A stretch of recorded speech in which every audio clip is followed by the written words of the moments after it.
Friends, welcome to my channel. जैसा कि आप लोगों को पता चल ही गया होगा कि बिहार एसएससी का टाइपिंग जो है 13 जुलाई से होने वाला है, 13 से 17 जुलाई तक। तो उसमें टाइपिंग का फॉर्मेट क्या रहने वाला है, मटेरियल ऑनलाइन रहेगा या ऑफलाइन रहेगा, और वो हाईलाइटिंग का जो प्रोसेस है कि वर्ड हाईलाइट होंगे कि नहीं, गलत होगा तो रीड होंगे कि नहीं। तो ये एग्ज़ाम तो आपको पता ही है कि कंडक्ट कर रहा है आईओएन डिजिटल एसेस, ठीक है, और टीसीएस इसको कम कर रहा है। तो कैसा रहेगा पैटर्न, इसके बारे में डिटेल से देखते हैं। और ये आप जाके इसके साइट पे डाउनलोड कर सकते हैं कि कैसा फॉर्मेट में लेता है। और ये हमारा बिहार सरकार ले रहा है एग्ज़ाम, है ना। तो वो किस प्रकार के फॉर्मेट को रिक्वायरमेंट दिया है ये पता नहीं है, लेकिन यहाँ मोटी तौर पे देखते हैं कि किस प्रकार का रह सकता है ना।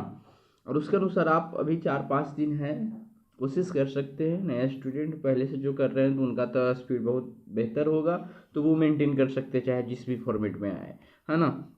तो देखिए यहाँ पे है कि candidate will be able to see the text displayed in the box and is asked to type the same text in empty box available will you display. तो ये आईओएन डिजिटल का जो है नियम अभी है फिलहाल, वो स्क्रीन पे ही कंटेंट दिखेगा और टाइप करना है ना। ऑफलाइन मटेरियल नहीं रहेगा। तो थोड़ा सा इसको कट करते हैं, फिर से देखते हैं इसको। हाँ चलिए, रुकिए।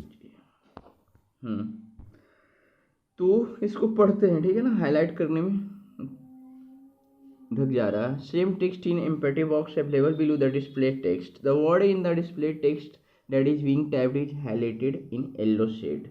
तो हाईलाइट जो है अभी फिलहाल नियम उसके अनुसार टीसीएस के उसके अनुसार हाईलाइट किया जाता है। बट अब बीएसएससी इसके लिए क्या रिक्वायरमेंट देती है आईओएन डिजिटल को, टीसीएस को, उसके अनुसार फिर रहेगा, ठीक है ना। ये आपका जो एक हमने असेसमेंट डाउनलोड किया है, ये स्टेनोग्राफी टेस्ट से रिलेटेड है। तो कंडक्ट तो यही कर रहा है। आगे देखते हैं। On the right side the flowing information will be displayed for the candidate. तो क्या क्या डिस्प्लेड किया जाएगा, थोड़ा देखिए, इसको ऊपर करते हैं। इधर दिखा भी रहा है ना। इधर है कि स्ट्रोक काउंट किया जाएगा, और इधर देखिए की स्ट्रोक काउंट किया गया है 24। यहाँ दी नेचुरल इन्वायरमेंट यहाँ तक टाइपिंग किया गया है, इन कंपासेस तो अभी टाइप किया जाना है। उसके बाद आप देख सकते हैं कि टोटल वर्ड काउंट किया जाएगा। टोटल वर्ड काउंट किया जाएगा, इसको भी देखते हैं। अब देखिए यहाँ पे कि टोटल वर्ड काउंट किया जाएगा, तो टोटल वर्ड काउंट किया गया है 29, ठीक है। उसके बाद है typed word count, type word count 3, तो 3 यहाँ पे टाइप किए हैं इसलिए 3 काउंट कुछ किया है।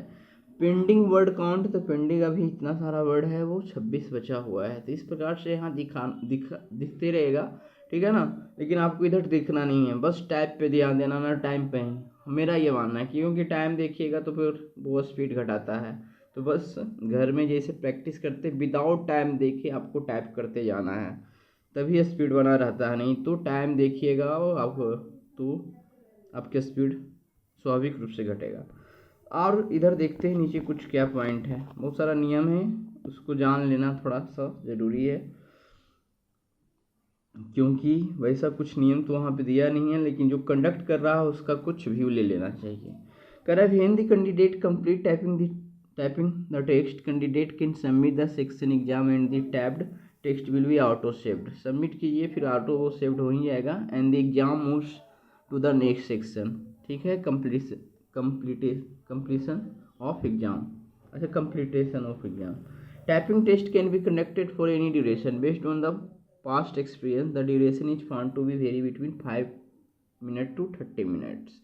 तो ये 5 मिनट से 30 मिनट का रह सकता है, या जनरली आपको 35 वर्ड 40 मिनट काउंट करना होगा तो 350 वर्ड रहेगा, और 10 मिनट के लिए, ठीक है ना। ये एग्जाम कंडक्ट के रिक्वायरमेंट के अनुसार वो टाइम सेट रहेगा, ठीक है। तो जनरली 10 मिनट ही रहता है, तो 10 मिनट ही आप ध्यान रखिए। टेस्ट टाइप क्या रहेगा, 2 प्रकार का टाइपिंग होता है, अनरिस्ट्रिक्टेड टाइपिंग और रिस्ट्रिक्टेड टाइपिंग।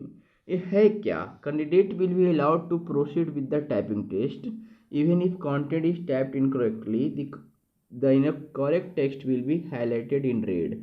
आप टाइप कर रहे होते हैं और यदि टाइप करने में गलती किया तो वो रेड कलर में हो जाएंगे, ठीक है। Front in the original text that is displayed in the text box, जो टेक्स्ट बॉक्स में आपको दिखेगा। Candidate will allowed to use backspace and delete keys. अब रेड हो गया तो उसको आप गलती को सुधारने के लिए बैक स्पेस में जाइएगा और सुधार सकते हैं उसको। तो ये हुआ अनरिस्ट्रिक्टेड टाइपिंग, जहाँ पे आपका रिस्ट्रिक्शन नहीं है, गलती को आप सुधार सकते हैं। तो जनरली अनरिस्ट्रिक्टेड टाइपिंग को ही टीसीएस कंडक्ट करवाता है, ठीक है ना। लेकिन आपका जो लेने वाला एग्जाम बीएसएससी है वो क्या करता है, तो रिस्ट्रिक्टेड टाइपिंग को कम ही ध्यान देना है कि ऐसा कुछ होगा वहाँ पे, ठीक है। अब थोड़ा सा देखते हैं,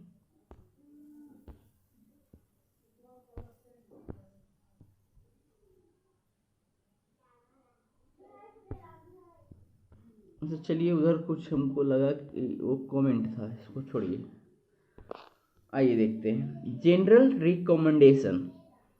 अच्छा, रिस्ट्रिक्टेड टाइपिंग के बारे में नहीं देखा, रिस्ट्रिक्टेड टाइपिंग के बारे में देखते हैं कि क्या है। Correct candidate will not be allowed to proceed with the typing test if content is typed incorrectly, number of incorrect keystroke will be captured. तो ये रिस्ट्रिक्टेड टाइपिंग ये है कि आपका गलत हो गया और गलत जो हो गया वो कैप्चर हो गया की स्ट्रोक्स, उसको आप इनकरेक्टली को सुधार नहीं सकते। तो ये हुआ रिस्ट्रिक्टेड टाइपिंग, तो ये नहीं होता है। जनरल रिकमेंडेशन क्या है, restricted typing is mainly use to check the typing speed. तो रिस्ट्रिक्टेड टाइपिंग जो है जनरली यूज किया जाता है टाइपिंग स्पीड को चेक करने के लिए। Accuracy will be automatically taken care of.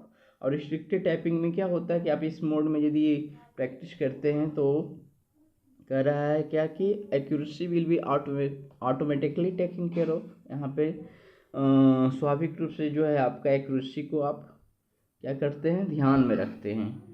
As the system will not allow the candidate to move forward when there is incorrect typing wrong letters की यूज्ड। क्या कर रहा है कि जैसा कि सिस्टम जो है अलाउड नहीं करता है कैंडिडेट को कि आप पीछे जाके इनकरेक्ट को देख सकते हैं, तो यहाँ पे एक्यूरेसी को आप खुद ही ध्यान में रखते हैं। तो ये स्पीड को चेक करने के लिए किया जाता है। तो जनरली टाइपिंग जो भी लिया जाता है अनरिस्ट्रिक्टेड टाइपिंग मोड में लिया जाता है, ना कि रिस्ट्रिक्टेड में लिया जाता है। तो और भी है, देखते हैं। Unrestricted typing is mainly used to check both speed and accuracy. Both the types are widely used depending on the customer requirement and customer should select appropriate method for the testing.